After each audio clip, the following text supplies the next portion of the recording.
The discourse between the paying customer and those in positions that make things has been ongoing for a very long time now. There's been a lot of damage done. And the reaction from the games industry has proven that more often than not, these types will defend their people who openly celebrate things like political violence and more. I want to talk about Ghost of Yotei here, also Hogwarts Legacy as well, but also Borderlands 4, because some news has come out that is proving that this sort of discourse has, well, let's just say major ramifications, but there's more too, so let's just get into it. Firstly, GameFile did an interview with Sucker Punch's co-founder Brian Fleming. Here's the article on screen, which was written by Steven Totillo, that's the guy who used to run Kotaku, because of course it is. The beginning of this interview is going over Sucker Punch's history. Eventually, Steven gets to the Ghost of Yotei artist who celebrated Charlie Kirk's death, where they say this: "I hope the shooter's name is Mario so that Luigi knows his bro has his back," a reference also to the alleged killer of a healthcare executive last year. As Kotaku would report, Harrison and Sucker Punch faced an online backlash from the anti-woke crowd, angered by Harrison's joke she was soon fired. Already painting it as us versus them, Stephen, are we? The anti-woke crowd. So the anti-woke crowd is what you call people that don't want to advocate for violence against other innocent people. Are you really saying that right now? Anyways, Brian Fleming, the co-founder of Sucker Punch, would respond to the news in this article and say this: "The facts are accurate," Fleming told me. "Drew's no longer an employee here. I think we're aligned as a studio. That celebrating or making light of someone's murder is a deal breaker for us, and we condemn that kind of in no uncertain terms. That's sort of our studio, and that's kind of where we are." And that was that.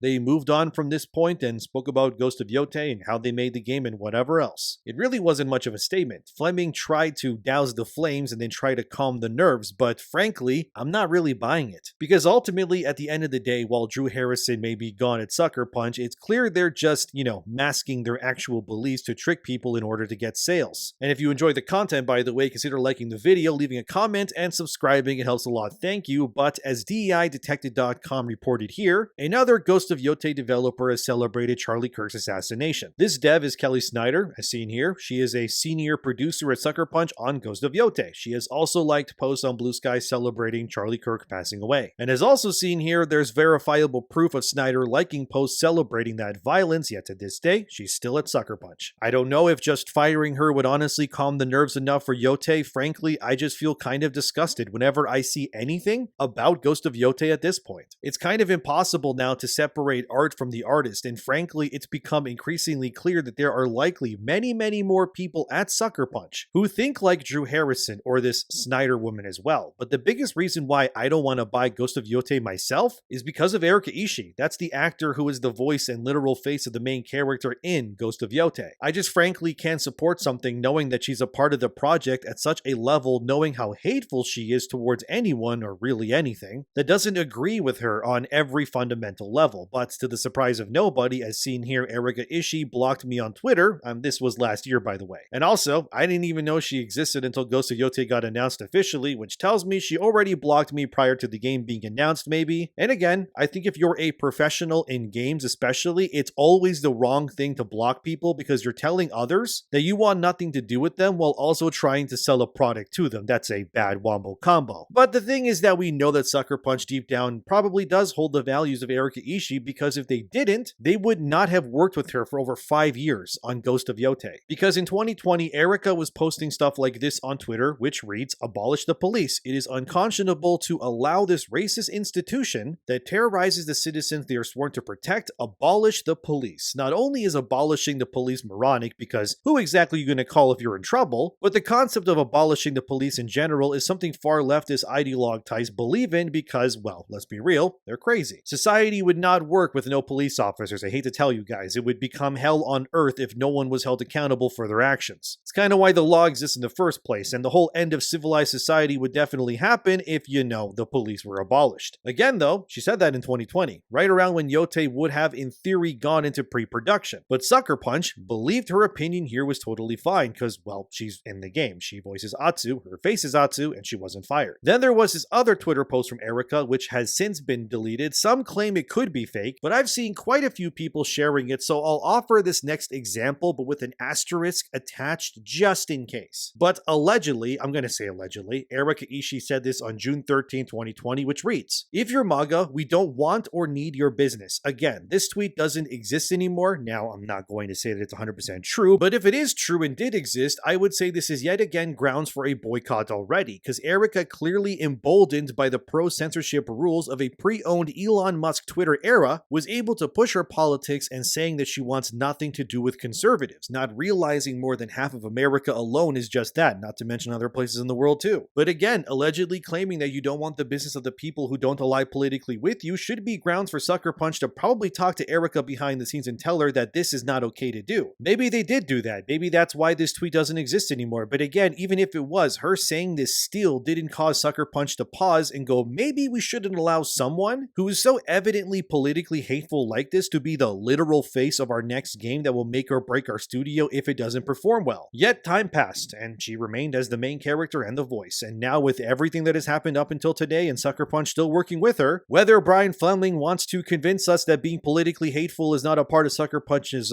culture, they still have one of the most politically charged individuals in games as their literal main character on the cover of their next big game, and that is official. Because remember, Yotei is meant to be PlayStation's big release for the entire year, and I usually anyways play every major PlayStation release myself. But this time, I'm not, and it feels kind of weird for me. I mean, how can I not play it? But I think I've hit a breaking point where I'm just no longer interested in playing something that is made by people who would spit or celebrate on my grave if I were, assassinated either. Look, I like PlayStation, it's my main platform of choice, but I don't want to really play Yotei at all. I have zero desire to play it. And with how it's being raked through the coals by their own developers and talent, I'm honestly just kind of apathetic to it all now. I'm not going to tell you to boycott it, I'm just saying I personally don't want to play this is all I'm saying. I reviewed Dragon Age Veilguard, for example, for the channel, where Erika Ishii also voiced the female Rook in that game too, and I loathed my time with that game. I wish I could get that time back. I also reviewed Assassin's Creed Shadows for the channel, and I felt like I wasted my time playing it and came out the other end as if I gained nothing but apathy for Ubisoft even further, which is something I honestly thought I couldn't do. And I feel like when it comes to Sucker Punch, I don't really want to play Ghost of Yotei because I don't want to ruin the memories that I had playing their other games in the past. Because Tsushima was great, it had some problems, sure, and the Infamous games were pretty awesome too. And I don't really want to ruin those memories by playing this game, and maybe that's for the best for me anyways. Besides, it's not like Yotei is coming out at a good time. Too many games are coming out these days. Hell, I still want to play Dying Light the Beast. And a few days after Yotei's launch is Battlefield 6. There's really no point in playing it even if I wanted to, because it's just not coming out at a good time anyways. And even once the release passes and the dust settles, I still don't want to play Yotei, even discounted. I just feel as though me playing it will just ruin my image of what Sucker Punch used to be and mean to someone like me. So it's better I just,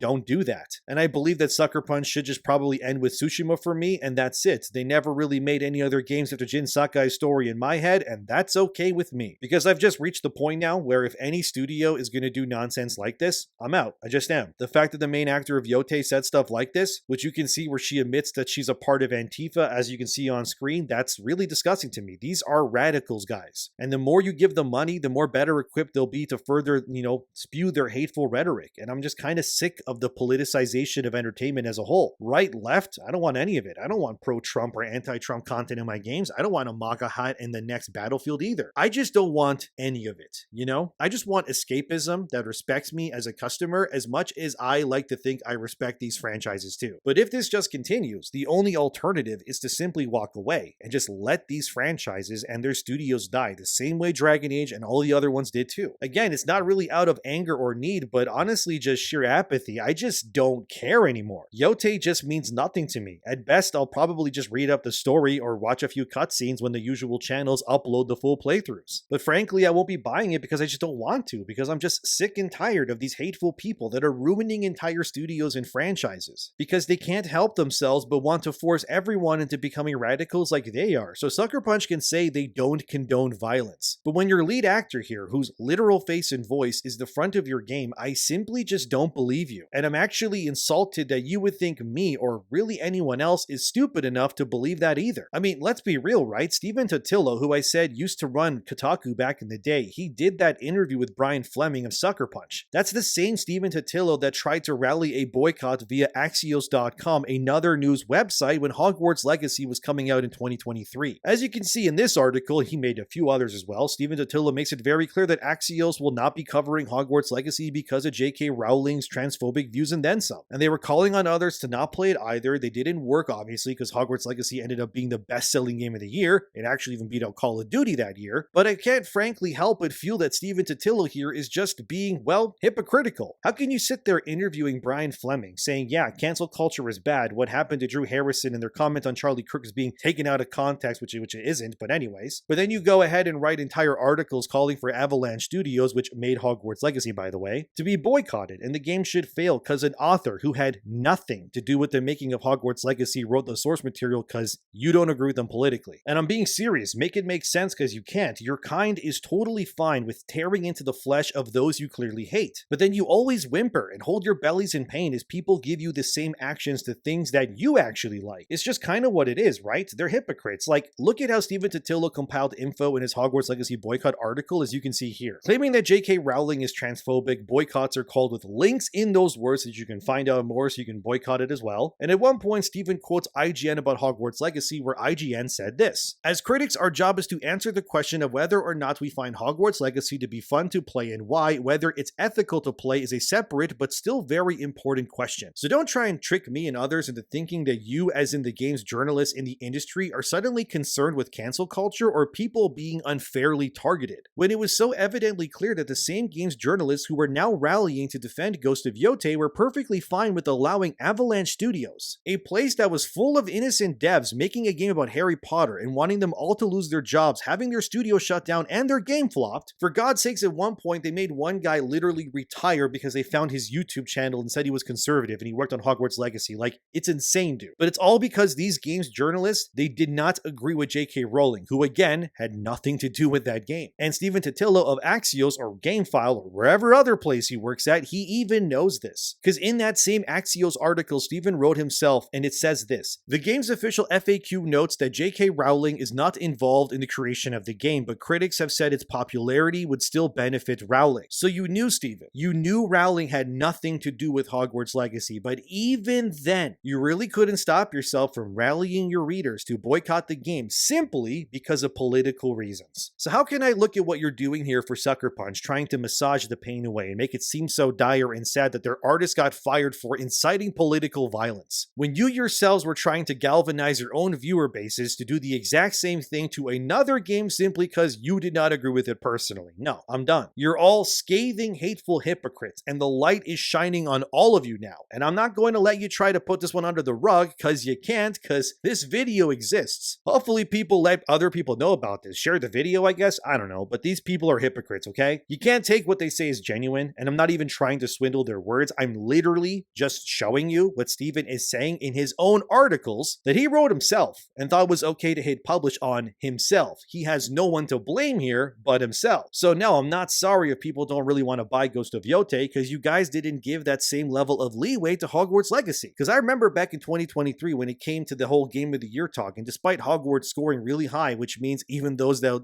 those reviewers that wanted the game boycotted, they still ended up liking it, because go figure, Hogwarts was totally absent from Game of the Year talk completely. It actually won nothing at the Game Awards. It wasn't even nominated for anything despite it being bigger than Call of Duty that year or any of the other websites too. And in case you're wondering, here is the nominee list in 2023. I mean, Baldur's Gate 3 would win, but the fact that stuff like Spider-Man 2 was nominated, that tells you everything. Yet Hogwarts Legacy got nothing. It's slop, guys. And I guarantee you that this year, Yotei will probably be nominated all over too, even if it doesn't win, which it likely won't because, Silksong or Clair Obscur will probably win, but it will still get recognized at least. And the reasoning is simple, because it has the right politics. And I don't want to hear, no, it's because it reviewed well. Hogwarts is seen here hit 84 and 85 on Metacritic. Very high scores. Higher actually than some games that got nominated prior or after in other years got as well that got Game of the Year nominations. But of course, there was no conspiracy behind it, as the Gamer reported here, as you can also see. Of course not. It's just that everything is rigged and controlled by a small group of people in games specifically that,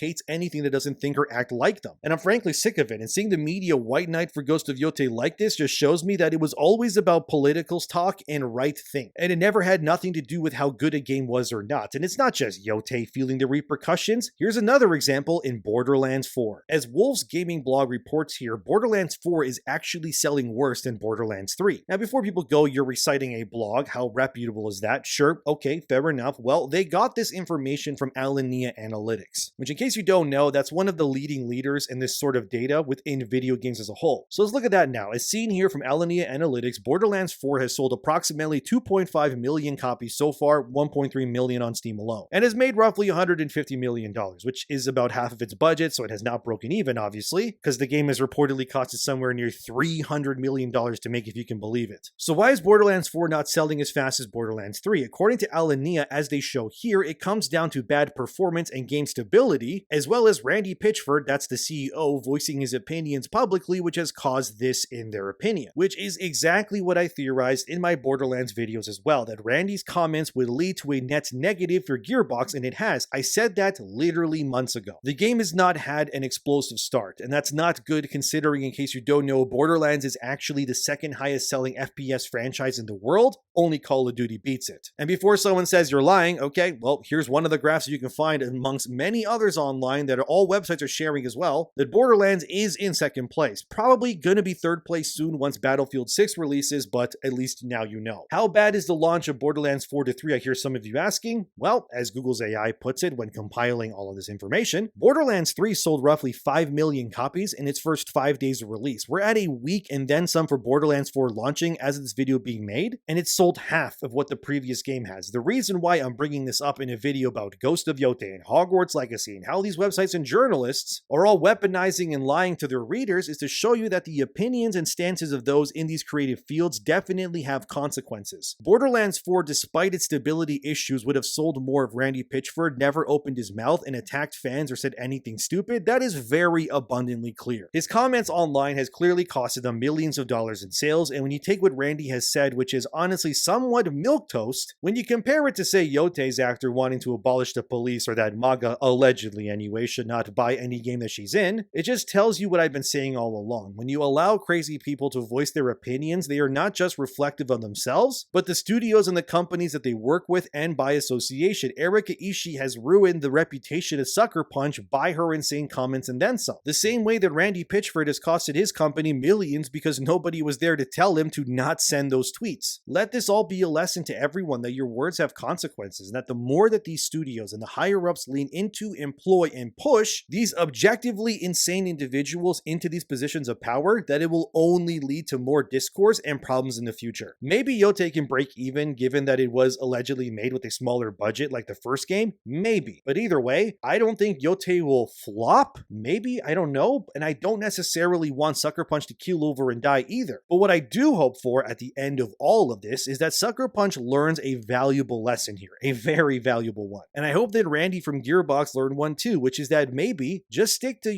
sharing shift code keys and less telling people that your game is not broken but their PCs just suck. I don't know. Probably a good idea. But as you can see, the industry, despite having plenty of lore and examples to witness themselves proving how much of a mess this sort of nonsense can be, they are still showing that they seem to be living in a flat circle, and they keep repeating the same mistakes over and over again, and it's helping no one. I hope Sucker Punch learned something here, and hopefully Randy did too with Borderlands. And your actions have consequences, and no amount of gaslighting will change that, but thank you for watching. Let me know what you think in the comments, and what do you think about all of this? Can you excuse the Yotei lead actor, or is it a line crossed too far for you? What about Randy? Did his comments stop you from buying Borderlands 4? Let me know. Thank you. Take care of yourselves. See you next time.